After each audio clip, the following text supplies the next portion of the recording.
Hello दोस्तों, आज के इस वीडियो में 1912 की राजधानी परिवर्तन समारोह या उसी को बोलते हैं दिल्ली बम कांड या दिल्ली षड्यंत्र या होल्डिंग बम कांड, इन घटनाओं को देखते हैं। ये हिस्ट्री की बहुत ही इम्पोर्टेंट टॉपिक है, तो चलिए स्टार्ट करते हैं। देखिए, लंदन, इंग्लैंड के महाराजा जॉर्ज पंचम और उनकी वाइफ मेरी का आगमन होगा भारत। ये पहुंचेंगे भारत में मुंबई, और मुंबई में वायसराय होल्डिंग सेकेंड के नेतृत्व में इनके स्वागत में गेटवे ऑफ इंडिया बनाया जाएगा। तो गेटवे ऑफ इंडिया का निर्माण हुआ था 1911 में, जॉर्ज पंचम और उनकी वाइफ मेरी के आगमन में। 1911 में मुंबई में gateway of India viceroy holding second के नेतृत्व में। फिर इनकी यात्राएं होगी मुंबई से कलकत्ता और कलकत्ता से दिल्ली, और दिल्ली में जब ये पहुंचेंगे 1911 में, तो दिल्ली में दिल्ली दरबार का आयोजन किया जाएगा। दिल्ली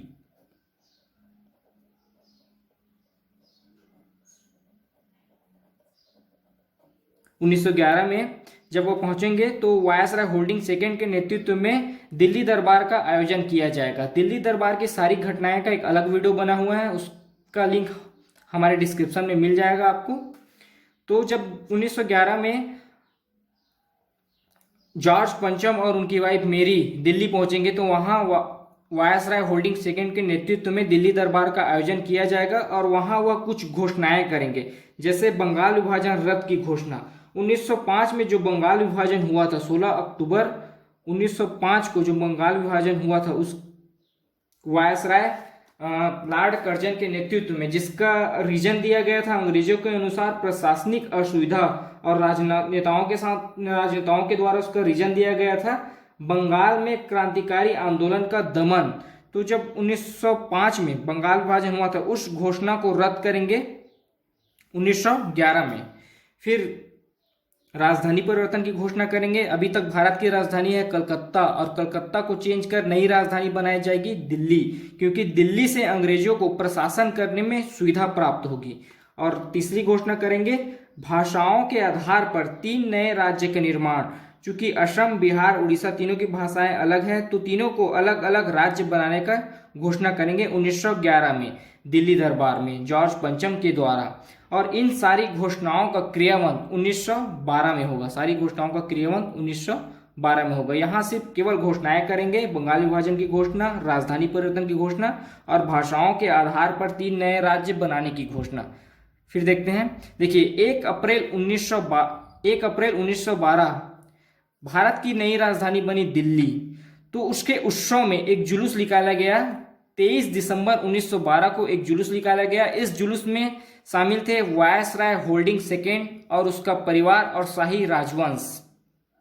जब जुलूस निकाला जा रहा था, उस समय भारत के क्रांतिकारी रास बिहारी घोष, मास्टर अमीर चंद, अवध बिहारी लाल, भाई बाल मुकुंद, इन चारों के द्वारा वायसराय होल्डिंग सेकेंड को मारने का प्लान बनता है। उसकी जुलूस के दौरान हत्या करने का प्लानिंग चलता है। और रास बिहारी घोष के 2 सहयोगी और कुछ बुक में इनके नौकर भी बताए जाते थे, मनमथ विश्वास और आनंद विश्वास। ये दोनों बम बनाने में एक्सपर्ट हैं, निपुण हैं। ये दोनों बम बनाकर रास बिहारी घोष को देते हैं। और जब वायसराय होल्डिंग सेकेंड और उनके परिवार शाही राजवंश की जुलूस दिल्ली के चांदनी चौक में पहुंचती है, तब रास बिहारी घोष वायसराय होल्डिंग के ऊपर बम फेंक देते हैं। इनसे मरते तो नहीं है, लेकिन घायल हो जाते हैं, और रास बिहारी घोष वहां से भागकर फ्रांस चले जाते हैं। बम फेंकने के बाद वहां से फरार होकर फ्रांस चले जाते हैं। लेकिन मास्टर अमीरचंद, अवध बिहारी लाल और भाई बाल मुकुंद, ये तीनों पकड़े जाते हैं, और 1915 में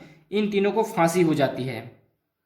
तो ये थी 1912 की राजधानी परिवर्तन समारोह या दिल्ली बम कांड या दिल्ली षड्यंत्र या होल्डिंग बम कांड की सारी घटनाएं। एक बार और सारी घटनाएं को देखते हैं। देखिए, लंदन, इंग्लैंड के महाराजा जॉर्ज पंचम और उनकी वाइफ मेरी का आगमन होगा भारत। ये आएंगे मुंबई, और मुंबई में इनके स्वागत में गेटवे ऑफ इंडिया बनाया जाएगा। फिर इनकी यात्राएं होंगी मुंबई से कलकत्ता, कलकत्ता से दिल्ली, और दिल्ली में वायसराय होल्डिंग के नेतृत्व में दिल्ली दरबार का आयोजन किया जाएगा। और यहाँ जाकर जॉर्ज पंचम कुछ घोषणाएं करेंगे, जैसे बंगाल विभाजन रद्द की घोषणा, राजधानी परिवर्तन की घोषणा और भाषाओं के आधार पर 3 नए राज्य निर्माण की घोषणा, असम, बिहार, उड़ीसा। और इन घोषणाओं का क्रियान्वयन 1912 में होगा। देखिए 1 अप्रैल 1912 को दिल्ली भारत की नई राजधानी बनी। तो इस उत्सव में 23 दिसंबर 1912 को एक जुलूस निकाला गया। जुलूस में शामिल थे वायसराय होल्डिंग सेकेंड और उसका परिवार और शाही राजवंश। जब यह जुलूस दिल्ली के चांदनी चौक में पहुंचता है तब रास बिहारी बोस उन पर बम फेंक देते हैं, जिससे वायसराय होल्डिंग घायल हो जाते हैं, मरते नहीं है, बस घायल हो जाते हैं। फिर रास बिहारी बोस वहां से भागकर फ्रांस चले जाते हैं, भारत से भागकर फ्रांस चले जाते हैं और उसके 3 सहयोगी मास्टर अबीर चंद, अवध बिहारी लाल और भाई बाल मुकुंद तीनों पकड़े जाते हैं और तीनों को 1915 में फांसी हो जाती है। और रास बिहारी बोस के 2 सहयोगी हैं मनमथ विश्वास और आनंद विश्वास। यह दोनों बम बनाने में निपुण थे और इन्हीं ने ही बम बनाकर रास बिहारी बोस को दिया था। तो ये हो गई दिल्ली दरबार की सारी घोषणाएं। अगर अभी तक आपने हमारे चैनल को सब्सक्राइब नहीं किया है तो प्लीज़ चैनल को सब्सक्राइब करें, वीडियो को लाइक शेयर जरूर करें। धन्यवाद। हम आपके लिए ऐसे वीडियो लाते रहेंगे।